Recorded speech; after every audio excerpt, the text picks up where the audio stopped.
ఒకప్పుడు బంగ్లాదేశ్ నుంచి వచ్చినటువంటి వాళ్ళు, బర్మా నుంచి వచ్చినటువంటి వాళ్ళు వ్యాపారస్తుల దగ్గర పని చేసుకుని బ్రతుకుతామంటూ అక్కడ చిన్న సైజు పాకలు వేసుకుంటుంటే ఢిల్లీలో ఉన్నటువంటి కిషన్గంజ్ ప్రాంతంలో వాళ్ళకి స్థానికులందరూ కలిసి అవకాశం ఇచ్చి వాళ్ళే డొనేట్ చేసి డబ్బులు అక్కడ వాళ్ళు ఏదో మదర్సా కట్టుకుంటే ఇదే దాని పేరేమంటారు దర్గా కట్టుకుంటానంటే డబ్బులు డొనేట్ చేసింది హిందువులందరూ కూడా వ్యాపారస్తులందరూ కలిపి డబ్బులు ఇస్తే అక్కడ దర్గా కట్టుకున్నారు.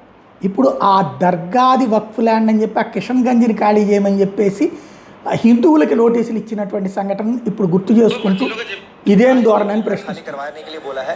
उसके ठीक बगल में दरगाह मुझे दिखाई दी और लोगों ने मुझे बताया कि उन्हीं लोगों ने इस दरगाह के लिए चंदा दिया और उस चंदे के पैसे का इस्तेमाल जो फर्जी कागज़ बनाए गए, डॉक्यूमेंट्स बनाए गए और नोटिस के थ्रू उन लोगों को के ही खिलाफ आज इस्तेमाल किया। चलो चंदा दे रहे हैं, चलो कोई बात नहीं, चलो काम कर रहे हैं, चलो भगवान का नाम। हमारे तो हिंदू में यही तो कमी है, हम सब देवी देवताओं को मानते हैं। हम ये नहीं कहते नहीं ये मुसलमान है, ये क्रिश्चन है, ये सिख है। हमारे में ऐसा हिंदुओं में नहीं है ऐसा।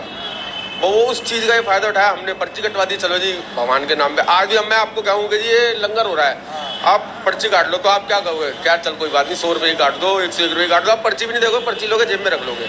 तो वही चक्कर हुआ जो आज हमें खामियाजा भुगतना पड़ रहा है। पे हटेंगे नहीं तो ये मुस्लिम था क्या? ये हरकतें देख रहे हो आप?